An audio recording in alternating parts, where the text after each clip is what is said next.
So hello guys, welcome to my channel. आज मैं आपके सामने एक खास पर्सन को लेके आया हूँ जिनका मैं तो बहुत बड़ा फैन हूँ। उनकी स्पीकिंग का मैं बहुत बड़ा फैन हूँ और इनको सबसे पहले मैंने देखा था यूट्यूब पे। सबसे पहले मुझे जो पर्सन मिले थे वो थे शिवम सर, एंड उनके बाद मुझे इनकी भी वीडियोस मिली थी जिनमें इन्होंने बताया है कि ये कैसे, मतलब मैंने देखा था ये कि कैसे ये इतनी अच्छी तरीके से फ्लुएंटली जापानीज को बोलते हैं। सो मैंने N2 कर रखा है। ओके, मैं अपने आप को इतना मानता नहीं हूँ कि N2 के लेवल तक ही मेरी स्पीकिंग होगी। कुछ ना कुछ ऐसी चीजें होती हैं जो हमारे कंट्रोल में नहीं होती। शायद मैंने उस टाइम पे ग्रामर पे या फिर और जो जैसे कांजी हो गया, रीडिंग हो गया, इन पे ज्यादा फोकस करके अपना टाइम उनमें ज्यादा इन्वेस्ट किया था। बट जब मैं किसी को देखता हूँ कि वो अच्छे से जापानीज बोल रहा है तो मैं उसको जरूर फॉलो करता हूँ, और उनमें से एक है निखिल चांद। तो निखिल चांद, आप अपने आप को इंट्रोड्यूस करिए। यस। はい、皆さん、नमस्ते, कोन्निचिवा, आताशी निखिल देस। Hello everyone, I am Nikhil. मैं भी विशाल सान की तरह यूट्यूब पे वीडियोस बनाता हूँ और जापानीज पढ़ाता हूँ सबको। और मेरा जो फोकस होता है, मेरा मेन फोकस होता है जापानीज स्पीकिंग पे। और आप कैसे जापानीज आपने जो जापानीज सीखी है उस जापानीज को आप डेली लाइफ में कैसे यूज कर सकते हो, वो चीज़ पढ़ाना मेरे चैनल का मोटिव है। तो よければいつか私のチャンネルにも遊びに来てください。हाय हाय हाय। सो निखिल चांद के लिए कुछ स्पेशल क्वेश्चंस हैं और सिर्फ स्पीकिंग के रिलेटेड है। सो वो क्वेश्चंस मैंने लिख रखे हैं। सो सबसे पहले निखिल चांद, आप हमें ये बताइए कि आपने स्टार्ट कहाँ से किया था। ऐसा कौन सा पॉइंट था जहाँ पे आपने सोचा कि आप अभी जापानीज पढ़ना स्टार्ट करोगे? ऐसी कौन सी चीज थी जिसमें आपको ज्यादा इंटरेस्ट था? यस, आप एक्सप्लेन करिए। ओके, सो मेरा जापानीज का वैसे जैसे मोस्टली स्टूडेंट्स होते हैं उनको तो जापानीज सीखना इसलिए स्टार्ट करते हैं क्योंकि उनको जॉब करनी होती है एंड ऑल। मतलब कोई एक अच्छी जॉब के लिए जापानीज सीखना अच्छा रहेगा, या फिर आईटी करिए तो जॉब करना ठीक रहेगा। बट मेरे केस में ऐसा था कि मतलब मेरे को हमेशा से ये जापानीज एनिमे, जापानीज कल्चर और जापान बहुत ज़्यादा पसंद था। जैसे आप पीछे भी देख सकते हैं, मेरे को एनिमे बहुत ज़्यादा पसंद है। इट लुक्स तो अमेजिंग। मैंने ありがとうございました。まあतो मैंने जो जापानीज स्टार्ट करने का मेरा एक रीज़न था, मेरे जैसे स्कूल्स ख़त्म हुए तो मैंने सोचा मेरे को कॉलेज करना था। बट मेरा जो मेन प्रायोरिटी थी वो जापानीज ही थी हमेशा से। तो मैंने कॉलेज के साथ साथ जापानीज करना पहले तो खुद से स्टार्ट करा। मैंने हिरागाना काटाकाना मैंने खुद से सीखी। और मेरे को अभी भी याद है, जापानीज पॉड 101 नाम का चैनल है यूट्यूब पे, बहुत ज़्यादा फेमस है। मैंने उसको देखना स्टार्ट करा, उसमें से बहुत ज़्यादा फ्रेसेस पढ़ना स्टार्ट करा। और मतलब उनके वो नॉर्मली फ्रेसेस सिखाते हैं कि ओहायो गोजाइमास, ऐसे ऐसे जो नॉर्मली बहुत ज़्यादा होते हैं आई, जिसमें आप आई साथ से बोलते हैं ग्रीटिंग्स वगैरह। और मैंने ये आई साथ से वगैरह करने के बाद धीरे धीरे उनको अपनी डेली लाइफ में यूज़ करना स्टार्ट करा। बट जब मैंने ग्रामर करना स्टार्ट करा तब मेरे को पता चला कि ये खुद से N5 और N4 करना थोड़ा मुश्किल है। जब तक हमें कोई सिखाता नहीं है तो हम बहुत ज़्यादा गलतियाँ कर देते हैं, और अगर हमें कोई सिखाएगा नहीं और तो हम वो गलतियाँ करना कंटिन्यू ही करते रहेंगे और वो कभी कोई ठीक नहीं हो पाएगी। और फिर N3 में आके हमें पता चलेगा कि हमारा बेसिक जो था वो ही बहुत ज़्यादा वीक था, तो कोई फ़ायदा नहीं हुआ N3 तक करने का। तो इसलिए मैंने कॉलेज के साथ साथ एक मौसाई नाम का इंस्टीट्यूट है दिल्ली में, आप लोग जानते होंगे मोस्टली लोग। तो मैंने वहाँ पे एडमिशन लिया और वहाँ से मैंने जापानीज पढ़ना स्टार्ट करा। तो मैंने पहले थोड़ी जो बेसिक जापानीज ग्रामर होती है वो पढ़ रखी थी खुद से कम 1 महीना मैंने पढ़ा था, हिरागाना काताकाना पढ़ा हुआ था। तो मेरे को शुरुआत में बहुत ज़्यादा ईजी हुआ। तो जो लोग स्टार्ट करते हैं मैं उनको भी ये रिकमेंड करना चाहूँगा कि शुरुआत में आप हिरागाना काताकाना और जो बेसिक जापानीज होती है, कोरेवा पेन असोकोवा, दारे देश का असोको था तिरुनोवा दारे देश का, ऐसी जो नॉर्मल जापानीज होती है, ये सारी चीजें आपको थोड़ा खुद से सीखनी चाहिए। कोई भी चीज स्टार्ट करने से पहले आपको थोड़ा सा खुद से रिसर्च करना चाहिए। और जब आप वो प्रिपरेशन करके अगर वो चीज स्टार्ट करते हो तब आप बहुत इजीली आपको लगता है कि ये चीज बहुत इजीली हो पा रही है। तो ऐसे ही मैंने स्टार्ट करा था और फिर मैंने उस इंस्टीट्यूट में एडमिशन, मौसाई में एडमिशन लेके, इवन मैं अभी भी मौसाई में पढ़ रहा हूँ और मेरे को 2 साल होने वाला है जापानीज पढ़ते पढ़ते। ओके, सो जैसा कि आपने बताया कि जब तक हमें कोई सिखाने वाला नहीं होता है तब तक हम उसका बेसिक समझ नहीं पाते। हम कुछ एक्सटेंट तक तो कर सकते हैं वो, ठीक है? कुछ हद तक हम जा हाँ, सकते हैं अपनी अपना जो भी आप बोलो कि यूट्यूब से देख के, इंटरनेट से देख के, बट जो उसका बेसिक पॉइंट होता है, उसका उस चीज का क्या मीनिंग होता है डिटेल में हम खुद से नहीं समझ पाते, उसके लिए एक टीचर जरूरी होता है। तो मैं भी रिकमेंड करता हूँ, हमेशा बोलता हूँ कि N5 और N4 किसी एक टीचर से कर लेना, क्योंकि अगर वही है। आपने कुछ गलत पढ़ लिया तब हो जाएगी प्रॉब्लम। उसको गलती जो आपने सीखी गलत लिया उसको सुधारना बहुत मुश्किल होता है। Okay, so next question is कि आप आपने कैसे, मतलब स्पीकिंग पे कैसे फोकस किया, आपको कैसे अवेयरनेस आई कि आप स्पीकिंग पे ही काम करोगे? क्योंकि ज्यादातर लोग जो होते हैं वो सिर्फ जैसे आपने बताया कि JLPT पे ही फोकस करते हैं, उनको मार्क्स आने की हाँ, होती है कि मेरे पास सर्टिफिकेट होगा तो मेरे पास जॉब आ जाएगी। बट बहुत सारे लोगों को ये नहीं पता है कि अगर वो बोल नहीं सकते तो वो जॉब भी नहीं कर सकते।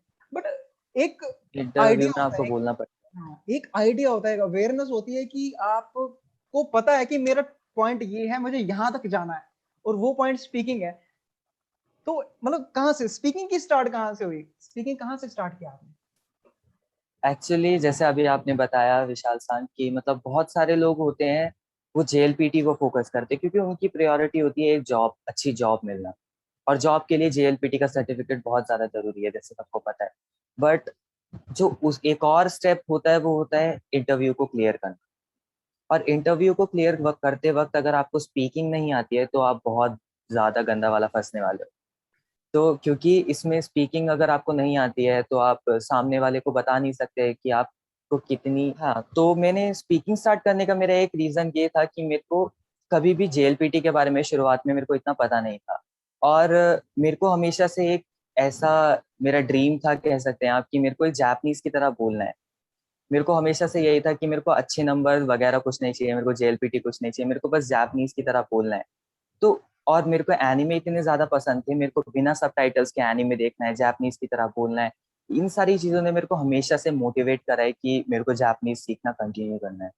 मोस्टली बच्चे जापानीज क्विट कर देते हैं क्योंकि उनके पास कोई गोल नहीं होता है, कोई मोटिवेशन नहीं होती है।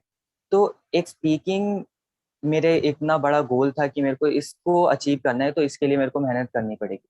और उसके लिए मैंने हमेशा शैडोइंग करना, जैसे कि आप विशाल सान, आप बहुत ज्यादा शैडोइंग पे आजकल फोकस करते हो, वैसे ही मैंने भी हमेशा से जिस शैडोइंग पे फोकस करा। और शैडोइंग के लिए सिर्फ पर्टिकुलरली शैडोइंग की वीडियो ना देखना, सिर्फ आप एनिमे देखते हुए शैडोइंग कर सकते हो, यूट्यूब देखते हुए शैडोइंग कर सकते हो, जापानीज न्यूज देखते हुए शैडोइंग कर सकते हो। आपको बस जो जापानीज बोल रहा है उसको रिपीट करना होता है, दैट्स इट। और तो मैं भी कभी एनिमे नॉर्मली देख रहा हूँ, ड्रामा एनिमे नॉर्मली देख रहा हूँ, तो मैं उसके साथ साथ साथ साथ शैडोइंग करता रहता हूँ ताकि मेरी और जापानीज की जो फ्लुएंसी है वो इम्प्रूव हो। ऐसे ऐसे धीरे धीरे धीरे करते करते आप निक्की लिखा करिए। जो मोस्टली बच्चों का डाउट होता है वो होता है कि हम जो सोच रहे हैं वो चीज़ बोल नहीं पाते। तो उसके लिए आप अपनी निक्की लिख सकते हो, आप अपने सेंटेंसेस लिख सकते हो, अपने थॉट्स को जापानीज में लिख सकते हो और उनको एक ओकीना कोई दे, मतलब ऊंची आवाज में आप उन चीजों को पढ़ सकते हो। वही सेम चीज मैंने करी थी, तो उसकी वजह से मेरी स्पीकिंग बहुत ज्यादा इम्प्रूव हुई है, जहां तक मेरे को लगता ओके, सो आपने दो पॉइंट्स बताया जो कि आपने मुझे पहले भी बताया था जब मैंने डिस्कस किया था कॉल पे, कि सबसे पहले तो है। शेडोइंग करनी है। इसी वजह से आप अगर देखोगे, अगर मेरे कोई, अगर आप मुझे इंस्टाग्राम पे फॉलो करते हो तो हर रोज एक शेडोइंग का वीडियो डालता हूँ मैं, हर रोज एक छोटी सी रील डालता हूँ जो कि सिर्फ 60 सेकंड्स की होती है, बट रियलिटी में मैं 30 मिनट्स, हाफ एन आवर तो करता ही हूँ उसकी प्रैक्टिस। दूसरा, आपने बोला था कि मुझे ही बोला था कि एक निकी लिखा करो, अपना डेली रूटीन में जो आपकी चीजें होती हैं वो लिखा करो, जो जी। आपके थॉट्स होते हैं उनको जस्ट कन्वे करो। पहले लिख के कन्वे करोगे तो सामने वाला पर्सन है उसको आप आसानी से बता सकते हो।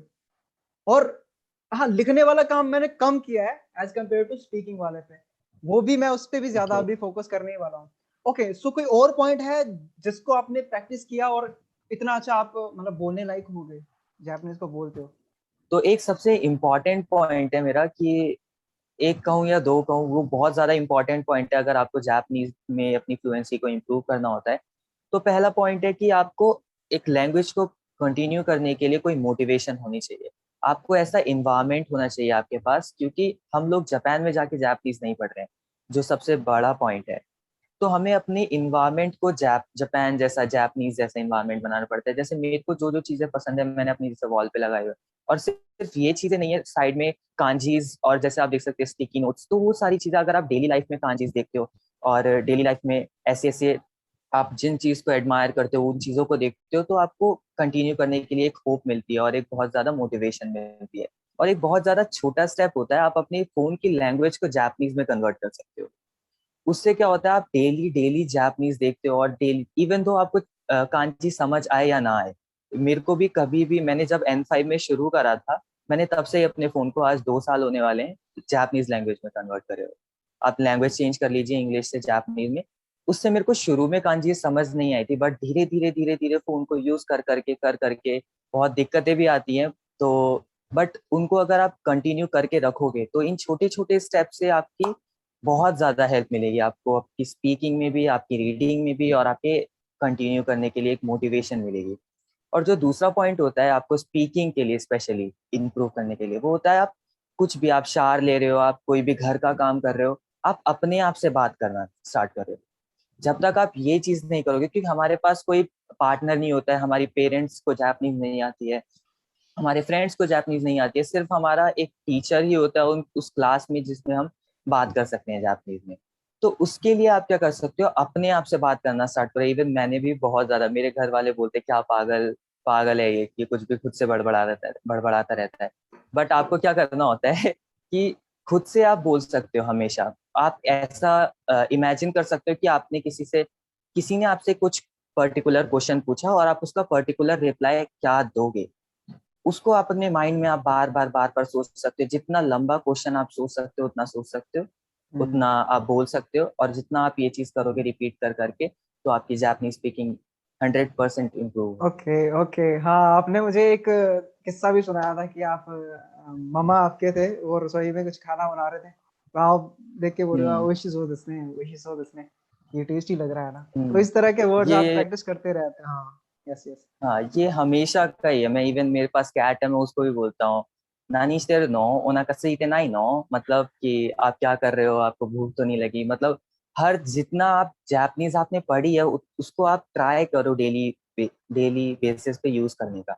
और जब तक आप ये नहीं करोगे, आप कितनी शैडोइंग कर लो, कितनी निक्की लिख लो, और कितना भी कुछ भी कर लो, अगर आप बोलोगे नहीं तो वो आएगा कैसे। एंड में आपको बोलना खुद से पड़ेगा। कितना भी आपको टीचर सिखा ले उसको कैसे यूज करना है, कितने भी आप JLPT पास कर लो, बट जब तक आप खुद से नहीं बोलोगे, वो चीज कभी नहीं आ पाएगी। और हमें खुद से बोलने के लिए खुद से बात करनी है, और किसी से भी बात करनी है। जब तक आप बोलोगे नहीं तो वो होगा नहीं। ये はい मेरा は एक い。質 इम्पोर्टेंट 問です。सबसे 質 इम्पोर्टेंट 問です。पार्ट はい。猫飼っ है। た理由 なんです。は日本人ですか？猫を飼った理由は日本人ですか？猫を飼った日理由は本人。日本人。はい。日本人が大好きですね。猫。あ、猫ちゃん。そうなんですか。いや、実はですね、僕が好きなのは犬です。एक्चुअली मेरे को जो पसंद है वो डॉग्स पसंद है। बट एक्चुअली ये मेरे बड़े भाई ने अडॉप्ट करी थी कैट। तो मेरे को वैसे पर्सनली डॉग्स पसंद है और हमने डॉग पहले भी पाले हुए हैं, बट इस बार जो था, मेरे बड़े भाई ने कैट अडॉप्ट करी। तो ओके। फिर भाई प्यार हो गया। मतलब पहले मेरे को कैट्स इतनी पसंद नहीं थी, बट अब इनसे भी नहीं, ठीक मुझे है। लगा कि जापानीज लोग ज्यादा बिल्ली ही पालते हैं, क्योंकि आप अगर देखोगे टिकटॉक हाँ, पे या फिर ऐसे रील्स में फेमस हो रहे होते हैं, तो इसलिए मुझे बहुत ज्यादा है। ओके। और एक्चुअली उनका भी एक पर्टिकुलर रीजन होता है, क्योंकि वो ओके। बिजी होते हैं। इनू को यस। घुमाना पड़ता है, कैट्स को घुमाना नहीं सिरदर्दी ज्यादा पड़ता। होती है ना ये लोग की। मतलब डॉग की सिरदर्दी ज्यादा होती है। ओके। ओके, सो आपने दो तीन पॉइंट्स बताए, इनको मैं समराइज कर देंगे बाद में। हाँ। ओके, हाँ। द लास्ट थिंग इज, आप कोई मतलब एक ऐसी चीज बताना चाहोगे जो जो बिगिनर पर्सन है उसके काम आएगी, कोई ऐसी चीज है आप जो बताना चाहोगे कि स्टार्ट ही वैसे करो कि कभी आप फेल ना हो पाओ, कभी रिग्रेट ना कर पाओ। ओके। फेल एग्जाम में या फिर किसी पूरे जापानीज के आपके प्रोसेस में? जापानीज लर्निंग में, जापानीज लर्निंग में। ओके, तो मैं आप मतलब अपने व्यूअर्स को भी यही बोलता हूँ, अपने स्टूडेंट्स को भी यही बोलता हूँ, और आपके व्यूअर्स को भी यही बोलूंगा कि जापानीज पढ़ते समय एक चीज आपको ध्यान रखनी होती है कि सिर्फ बुक की जापानीज सफिशिएंट नहीं है। जो हमें बुक के अंदर जापानीज पढ़ाई जाती है, वो नेचुरल नहीं होती बिल्कुल भी, और वो डेली लाइफ में इतनी ज्यादा यूज भी नहीं होती। हमने एक बहुत ज्यादा बेसिक पैटर्न होता है, ना के रेबा नारी मस्त, ये चीज मस्ट है करना। बट जापानीज लोग इसको बहुत कम यूज करते हैं, वो हमेशा ना के रेबा नारा ना ही बोलते हैं। और दोनों ही ना क्या, पोलाइट है एक्चुअली बुक्स में। कभी ना कभी क्या ना ही क्या क्या बोलते नहीं। हैं ना। नाक्याई के नाई नाक में, इसको बोलना बहुत ये वाले बहुत ज्यादा कैजुअल हो जाते हैं, नाक्या और राइट नाकचा। राइट बट जो नाकेरेबा नारानाई और नाकेरेबा नारीमा सेन, ये दोनों ही पोलाइट है, बट बुक में हमें पढ़ाया जाता है नाकेरेबा नारीमा सेन, बट जो जापानीज यूज करते हैं वो होता है नाकेरेबा नारानाई। ये चीजें धीरे धीरे आपको समझनी पड़ेगी। उसके लिए आप Japanese movies, Japanese anime, Japanese YouTube, आप जितना ज्यादा ये चीज को देख सकते हो देखा करो। ये मेरा एक बहुत ज्यादा सबसे एक बहुत ज्यादा रिकमेंडेशन होती है मेरी सबसे, कि जितना ज्यादा आप नेचुरल चीजें देख सकते हो उतनी ज्यादा आप देखना स्टार्ट कर दो जापानीज यूट्यूब ओके। वगैरह। एक और तो पॉइंट आपको है, अभी जस्ट अभी माइंड में आया था कि हाँ, लोग देखना चाहते नहीं है, लोग इतना हार्ड वर्क करना नहीं चाहते क्योंकि उनको पहली बार इंटरेस्ट ही नहीं होता। ये क्योंकि चीज है एक चीज को, एक्चुअली, उसको देखना, जो चीज बिल्कुल भी समझ नहीं आ रही, वो एक अलग लेवल का हार्ड वर्क हो जाता है। ठीक है, सो उनको पसंद ही नहीं आता। तो आप कोई रिकमेंडेशन दे सकते हो कि वो वही चीज देखें, या फिर जो तो उनको पसंद है, कुछ ऐसा आप अपने तरीके से बता सको तो इस बात आप को। ओके। एक्चुअली क्या होता है, मेरे को एनिमे पसंद है जैसे, बट बहुत लोगों को एनिमे पसंद नहीं होता। इवन मेरे दोस्तों को भी एनिमे पसंद नहीं है, तो वो ड्रामा को ट्राई कर सकते हैं। ड्रामा पसंद नहीं आती तो मूवीज ट्राई कर सकते हैं। मूवीज पसंद नहीं आती तो जैसे हमारे इंडिया में बहुत सारे यूट्यूबर्स होते हैं, carry Minati, Bhuvan bomb and all, उस टाइप के यूट्यूबर्स जापान में भी हैं। आप सर्च करना स्टार्ट करो, आप जस्ट उस चीजों को ढूंढा करो तो आपको बहुत चीजें मिलेगी जो आपको पसंद होती हैं। आप बहुत ज्यादा एक फनी, आप बांगुमी बोलते हैं ऐसे फनी प्रोग्राम्स वगैरह, तो आप उनको देखना स्टार्ट कर सकते हो। बहुत एक गाक्कोए इको नाम का एक जापान का प्रोग्राम है, मैं बहुत ज्यादा पसंद करता हूँ उसे। तो आप वो सारी चीजें ट्राई कर सकते हो। आप ऐसे ऐसे चीजों को जब यूट्यूब पे सर्च करोगे तब आपको पता चलेगा कि नेचुरल जापानीज क्या होती है, उनका पिच एक्सेंट क्या होता है और किस तरीके से उनका इंटोनेशन होता है। तो ये धीरे धीरे आपको चीजें समझ आएंगी। और आप, अगर आपको एनिमे बहुत ज्यादा मुश्किल लगते हैं और ये सब चीजें बहुत ज्यादा मुश्किल लगती है, तो आप किड्स एनिमे, बच्चों की स्टोरीज वगैरह यूट्यूब पे सर्च कर सकते हो। एक आता शिंची नाम का एनिमे है, वो इवन इंडिया में भी ब्रॉडकास्ट हुआ करता था बहुत पहले।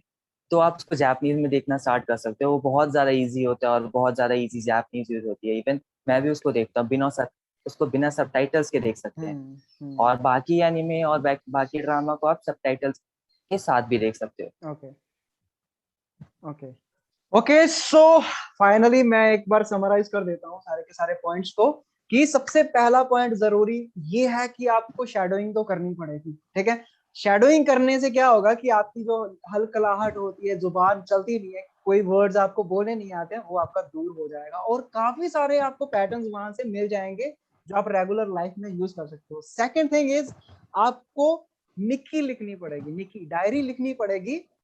जरूरी नहीं है कि आप वो बोरिंग डायरी लिखो जो सुबह से शाम तक कर रहे हो, ये प्लानिंग कर रहे हो, वो कुछ लिखने की जरूरत नहीं। आप स्टोरीज लिखो यार। आपके माइंड में आपको ड्रीम आता है यार, कोई अच्छा सा ड्रीम आता है, उसको लिखो। मैंने तो फर्स्ट उस पर यही लिखा था, मैंने अपना ड्रीम लिखा था, मैं आपको सेंड करूंगा, बहुत ही ज्यादा रोमांटिक था। Okay, okay. तो मैंने ड्रीम लिखा था, मुझे बहुत मजा आया और मुझे पहली बार पता चला कि मैं इतनी ज्यादा लिख भी सकता हूँ। तो मुझे इससे पहले लिखने का कोई ऐसा इंटरेस्ट भी नहीं था कि मैं जापानीज को लिखूं। Okay, so the third thing is, आपको सेल्फ टॉक करनी ही पड़ेगी। मतलब खुद पागल होना पड़ेगा। जो चीजें यहाँ जहां पे आपको दिखती हैं उसको उसी चीज से बुलाना शुरू कर दो, उसके साथ बातें करना शुरू कर दो जापानीज में। अगर वो आपकी जैसे नॉन लिविंग थिंग भी है तो उसके साथ भी आप बातें कर सकते हो। ओके, सो इस तरह की आप चीजें कर सकते हो। एंड फोर्थ इज, आपको अगर सुनने में बहुत ज्यादा प्रॉब्लम होती है कि आप इतना हार्ड वर्क नहीं कर सकते, जो चीज आपको समझ में नहीं आती है उसको देखना थोड़ा मुश्किल लगता है, तो आप कर सकते हो कि एक तो जो चीज आपकी पसंद की है वो करो। मैं अपने स्टूडेंट को स्पेशली क्या रिकमेंड करता हूँ, आपको एवेंजर्स पसंद है ना, सारी दुनिया को एंड गेम पसंद है, तो आप उसकी डबिंग देखो यार जापानीज में, क्योंकि आपको इंटरेस्ट तो उसमें पहले से ही है, आपको डायलॉग्स भी पता है कौन से, आपको समझ भी है क्या होने वाला है। बट आपको वो मूवी जो अच्छी लगती है उसको जापानीज में देखोगे तो आपको और भी मजा ही आ जाएगा जापानीज का। उससे आप जो सीखोगे, एक तो इंटरेस्ट लेके सीखोगे और उसमें आप टाइम अपना पुट करोगे, एफर्ट्स डालोगे। ठीक है, सो जो चीज आपको पसंद है उस तरीके से पढ़ेंगे तो आप जरूर सक्सेसफुल हो जाओगे। So thank you for coming to this channel Nikhil साहब, आप इस थैंक यू चैनल पे सो आए, मच हमें बहुत इनवाइट बहुत करने खुशी के है। और लिए। आगे भी मैं फ्यूचर पे काफी सारे आपके साथ कोलैबोरेशंस करना चाहूंगा। छोटे छोटे टॉपिक्स होते हैं जो हमें बताने श्योर। होते हैं, जो जो कॉमन स्टूडेंट्स होते हैं उनको नहीं पता होते हैं। तो मैं चाहता हूं कि उनके लिए हम और भी ज्यादा कोलैबोरेशन करें और किसी दिन हम लाइव भी करेंगे। और जो हमारा लाइव देखना चाहता है वो कमेंट सेक्शन में मुझे बताएगा कि आप कब लाइव देखना चाहते हो, हम वहां पे वो डिस्कस करेंगे जो आपके क्वेश्चंस होंगे। इस वीडियो पे कमेंट करके आप अपनी राय दे सकते हैं। और अगर आप निखिल सान का चैनल ज्वाइन करना चाहते हैं, उनके चैनल पे देखना चाहते हैं, तो आपको लिंक डिस्क्रिप्शन में मिल जाएगा और इनकी जो इंस्टाग्राम का प्लीज लिंक भी गाइस। आपको डिस्क्रिप्शन में मिल जाएगा। आप जरूर उनको चेक करिएगा, आपको बहुत ही ज्यादा चीजें लर्न करने के लिए मिलेंगी। इवन मैं भी उनको फॉलो करता हूँ, वो एक क्वेश्चन टाइप का इंस्टाग्राम पे स्टोरीज डालते रहते हैं। N3 लेवल की होती है, जेएलपीटी कुछ के N4 लेवल की होती हैं। तो आप जब उनको सॉल्व करोगे तो आपको भी मजा आएगा। सो मेरे सब्सक्राइबर्स को गाइड करने के लिए आपका बहुत बहुत धन्यवाद। अरिगातो गोजाइमासु निखिल सान। हाय। こちらこそありがとうございました。 और जिन जिन Thank you लोगों को for ये वीडियो inviting me. पसंद आया तो इसको लाइक करना मत भूलिएगा। अगर आपको इसी तरह का कंटेंट देखना चाहते हो, जापानीज के रिलेटेड और कुछ भी जानना चाहते हो, तो मेरे चैनल को सब्सक्राइब कर सकते हो। मिलते हैं आपसे नए वीडियो में, तब तक के लिए सानारा।